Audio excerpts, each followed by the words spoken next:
Good morning. I hope everyone is fine and stay healthy in your home. सब बच्चे अच्छे हैं और घर पर हैं। बेटा, मैं आप लोग का साइंस के बुक के जो हमारे 2 क्वेश्चंस रिमेन रह गए थे वो आपको आज मैं टिक मार्क करवाने वाली हूँ। उनको आपको कॉपी में करना है। आज हमारा चैप्टर 2 कंप्लीट हो जाएगा, कॉपी वर्क भी। ठीक है, ये चैप्टर हमारा बिफोर वेकेशन स्टार्ट हुआ था ना, और इन वेकेशन में भी हमने थोड़ा सा किया था। I hope. चलिए, आज का हमारा टॉपिक है चैप्टर नंबर 2। साइंस की बुक ओपन कीजिए, chapter number 2, and the title of the chapter is micro organisms friend and foe. मैं आपको फटाफट रिवाइज करवा देती हूँ वो तीनों क्वेश्चंस जो हमने किए थे। Open the page number 29 in your book. बेटा, इसमें हमारा फर्स्ट क्वेश्चन था, yesterday we discuss the question number 1, 2 and 3।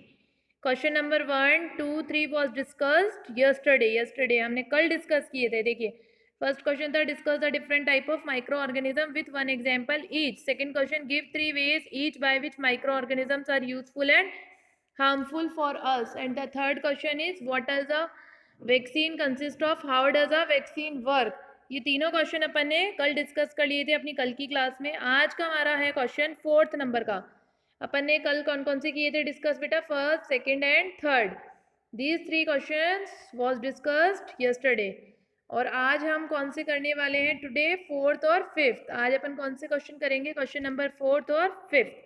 तो क्वेश्चन नंबर 4th है आपका, water communicable diseases, how do they spread? Communicable diseases क्या होती हैं और ये कैसे स्प्रेड करती? कम्युनिकेबल डिजीजेस क्या होती हैं और ये हमारी कैसे स्प्रेड करती है? सब बच्चे पेज नंबर 24 ओपन कीजिए अपनी बुक का। Now open the page number 24 of your science book. Science book का बेटा पेज नंबर 24 ओपन कीजिए। इसमें देखिए आप पेज नंबर 24 पे अपना सेकेंड पैराग्राफ है, diseases causing micro. Paragraph is diseases causing microbes. उसमें है इसका आंसर, कम्युनिकेबल डिजीजेस क्या है and how do they spread, और ये कैसे स्प्रेड हो रही हैं।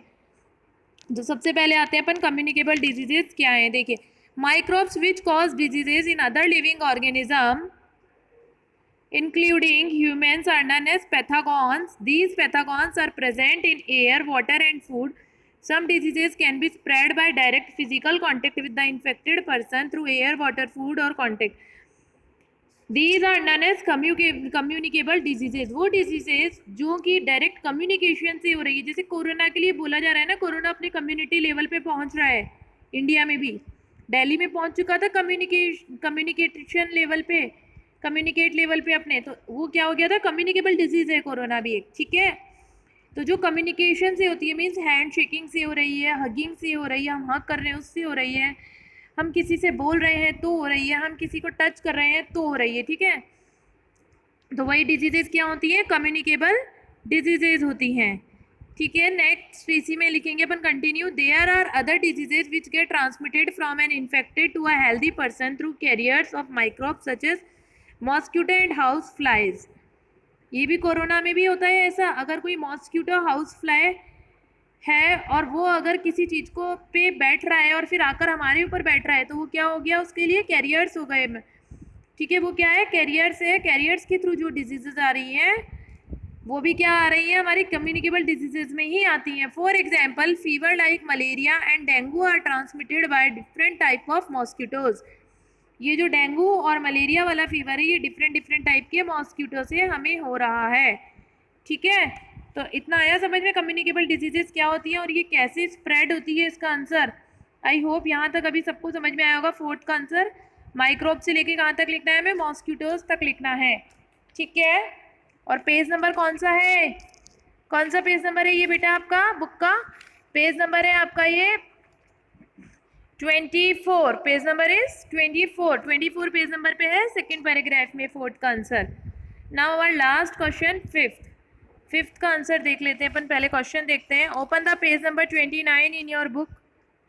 बेटा पेज नंबर 29 ओपन कीजिए आप अपनी बुक का। Question is there, draw a diagram to show the nitrogen cycle and discuss how nitrogen is fixed. अपन को एक डायग्राम ड्रॉ करना है नाइट्रोजन साइकिल को शो करने के लिए, और उसमें डिस्कस भी करना है हमको नाइट्रोजन कैसे फिक्स्ड होती है, मीन्स नाइट्रोजन फिक्सेशन प्रोसेस अपन को क्या करना है यहाँ पर बताना है। ठीक है, उसको डिस्कस करना है। Now open page number 26। ये वाला टॉपिक मैंने एक्सप्लेन किया था आपको जब ये चैप्टर का वीडियो आया होगा तब एक्सप्लेन आया होगा, एक्सप्लेनेशन इसका। तो nitrogen fixation and nitrogen cell वाला टॉपिक है। पेज नंबर 26 पे ओपन कीजिए। Open the page number 26 in your books. अपनी अपनी बुक्स में बेटा फटाफट ओपन कर लीजिए। एक तो इसमें ये डायग्राम भी हमको ड्रॉ करना पड़ेगा, ठीक है ना, और आंसर मैं आपको अभी एक्सप्लेन कर रही हूँ इसका, ठीक है। क्वेश्चन समझ में आ गया होगा सबको, आ गया।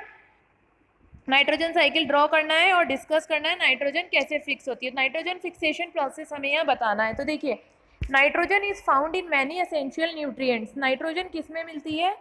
बहुत ही एसेंशियल न्यूट्रिएंट है जो कि हमें प्रोटीन से मिलता है, विटामिन से मिलता है एंड क्लोरोफिल। नाइट्रोजन क्या है? बहुत एसेंशियल न्यूट्रिएंट है जो कि किस किस में मिल रहा है अपन को? प्रोटीन में, विटामिन में और क्लोरोफिल में। Since plants cannot absorb nitrogen from air, it has been converted into water soluble substance. Plants जो होते हैं वो क्या नहीं कर पाते हैं बेटा? डायरेक्टली एयर से नाइट्रोजन को एब्जॉर्ब नहीं कर पाते हैं, इसीलिए वो क्या करते हैं, उसको पहले कन्वर्ट कर लेते हैं वाटर सॉल्यूबल सब्सटेंसेज में, ठीक है। अब ये जो सब्सटेंसेज होते हैं ये एब्जॉर्ब्ड होते हैं प्लांट की रूट के थ्रू। किसके थ्रू एब्जॉर्ब हो रहे हैं? प्लांट्स की रूट के through. This process is called nitrogen fixation. ये जो प्रोसेस है ये क्या कहलाता है? अपना नाइट्रोजन फिक्सेशन। तो क्या लिखेंगे इसमें अपन? नाइट्रोजन जो है वो बहुत एसेंशियल न्यूट्रिएंट है जो कि हमें प्रोटीन, विटामिन, क्लोरोफिल से मिलता है। लेकिन जो हमारे प्लांट हैं वो इसको डायरेक्टली, एयर में भी रहता है लेकिन वो एयर से डायरेक्टली नहीं ले पाते हैं। तो वो इसको कहाँ से ले रहे हैं? अपने प्लांट्स कहाँ से ले रहे हैं इसको? ये वाटर ले करके इनकी जो प्लांट्स जो है वो इसको कैसे ले रहे हैं? एयर से एब्जॉर्ब नहीं कर पा रहे तो वो क्या कर रहे हैं? इसको कन्वर्ट कर रहे हैं। ले तो रहे हैं वो प्लांट एयर से, लेकिन वो उसको क्या एब्जॉर्ब नहीं कर पा रहे, तो उनके लिए तो लेना ना लेना बराबर हो गया। तो वो क्या करेंगे? इसको कन्वर्ट कर देंगे वाटर सॉल्यूबल सब्सटेंस में। These substances are absorb by the plant through root. अब ये जो सब्सटेंस है ये एब्जॉर्ब कर लिया जाता है प्लांट के रूट के थ्रू। ये प्रोसेस क्या कहलाता है बेटा? नाइट्रोजन फिक्सेशन कहलाता है। क्या कहते हैं अपन इस प्रोसेस को? Nitrogen fixation. अब ये जो प्रोसेस है कैरीड आउट होता है बैक्टीरियाज के through and blue green algae के थ्रू। किस किस के थ्रू कैरी आउट हो रहा है? बैक्टीरिया के थ्रू और ब्लू ग्रीन एल्गी के through. The process by which free atmospheric N2 is converted into soluble nitrogen compound is known as nitrogen fixation. वो प्रोसेस जिसके थ्रू हमारा फ्री एटमॉस्फेरिक N2 कन्वर्ट होता है जब हमारा किस में? सॉल्यूबल नाइट्रोजन कंपाउंड में, तो उसको अपन क्या बोलते हैं? Nitrogen fixation. क्या कहलाता है? Nitrogen fixation. तो नाइट्रोजन फिक्सेशन क्या होता है? The process by which free atmospheric N2 is converted into soluble nitrogen compound is known as nitrogen fixation. इतना आया समझिए। फिर आपको नीचे आ जाइए आप देखिए, leguminous plant such as pea and soybean. Leguminous plants जो होते हैं जैसे कि पी, मटर का पौधा, और सोयाबीन बैक्टीरिया, उनके पास एक बैक्टीरिया होता है राइजोबियम। सबने पढ़ा है ये चीज़। किसके पास में होता है राइजोबियम? पी और सोयाबीन के पास में, ठीक है। जितने भी लिग्यूमिनस प्लांट है उनके पास में बैक्टीरिया है। बैक्टीरिया का नाम है हमारा राइजोबियम। क्या बैक्टीरिया है? Rhizobium. In the root nodules which carry out the nitrogen fixation. उनके पास में कौन सा बैक्टीरिया होता है बेटा? राइजोबियम होता है। कहाँ होता है? उनकी रूट में होता है, नोड्यूल्स में, जो कि कैरी आउट करता है नाइट्रोजन फिक्सेशन को। किसको कैरी आउट कर रहा है वो? नाइट्रोजन फिक्सेशन को। They convert the nitrogen gas into nitrate compound. और वो क्या कर रहा है? जो हमारा राइजोबियम है वो कन्वर्ट करता है नाइट्रोजन जो गैस है उसको नाइट्रेट कंपाउंड में, ठीक है। और ये जो नाइट्रेट कंपाउंड है, अब प्लांट्स क्या कर रहे हैं? इस नाइट्रेट कंपाउंड का यूज़ कर रहे हैं ग्रोइंग में या फिर ग्रोथ में, ट्री की ग्रोथ में।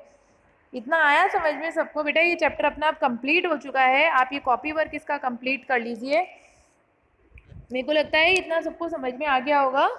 फिफ्थ का आंसर भी, ठीक है ना। और इसमें आपको ये डायग्राम भी ड्रॉ करना है फिफ्थ के आंसर में। इसमें अगर आपसे ये काऊ नहीं बन पा रही है तो आप इसमें लिख सकते हैं काऊ, चाहे ड्रॉ मत कीजिए आप। ये जो ब्लॉक्स में लिखा हुआ है same as it is block बना के ब्लॉक में लिख दीजिए। और थोड़ा सा ये बैक साइड में ग्रास वगैरह थोड़ा बना देना। काऊ चाहे मत बनाना, काऊ बनाना कंपलसरी नहीं है इस डायग्राम में। ध्यान से सुन लो बेटा, नाइट्रोजन साइकिल का जो डायग्राम है उसमें काऊ आपको ड्रॉ करना कंपलसरी नहीं है। एटमॉस्फेरिक नाइट्रोजन गैस, फिर nitrate, ammonia, ammonia, nitrogen fixing bacteria, ये सब आपको ब्लॉक वाला लिखना है, ठीक है। कि कैसे हो रहा है देखो, और आपको इसमें ऐसा ऐसे कुछ नहीं लिखना है ज़्यादा। देखो लिग्यूमिनस प्लांट है, जैसे लिग्यूमिनस प्लांट है, उसने क्या करा, नाइट्रोजन फिक्सिंग बैक्टीरिया ने उसके राइजोबियम जो है उसने अमोनिया लिया, अमोनिया से नाइट्रेट बनाया। अब जो नाइट्रेट है वो इस पौधे की ग्रोइंग करेगा, वो इस पौधे को ग्रो अप करेगा। और ये जो एनिमल है, एनिमल ने क्या करा, फूड प्लांट को ईट करा एनिमल ने। फूड प्लांट में क्या थी, नाइट्रेट थी, वो चली गई एनिमल के पास, उसके अमोनिया से बाहर आ रही है। ठीक है, इतना सबको समझ में आ गया होगा। नाइट्रोजन साइकिल, नाइट्रोजन साइकिल में हमको क्या लिखना है, कौन से पेज नंबर पे है नाइट्रोजन साइकिल का आंसर बेटा, पेज नंबर 26 पे अवेलेबल है इसका आंसर। और जो इसका फर्स्ट पैराग्राफ है पेज का, वहीं से इसका आंसर हमारा स्टार्ट हो जाता है। फर्स्ट पैराग्राफ में इसका आंसर नाइट्रोजन इज फाउंड से लेकर के और नाइट्रोजन फिक्सेशन तक है। फिर उसके बाद आपको डायग्राम ड्रॉ नहीं करना है, आपको पहले ही लिखना है पूरा complete leguminous plant such as pea and soybean. ये पूरा आपको पहले आंसर राइट करना है इसका बेटा। आंसर राइट करने के बाद में देखिए, मैं आपको छोटा करके दिखा देती हूँ, जूम इन करके। पहले आंसर लिखेंगे हम नाइट्रोजन से लेकर के और ग्रोथ तक, फिर उसके बाद हम ये डायग्राम ड्रॉ करेंगे। So thank you, good bye, have a nice day, keep smile. Next class में अपन नेक्स्ट चैप्टर स्टार्ट करेंगे साइंस का।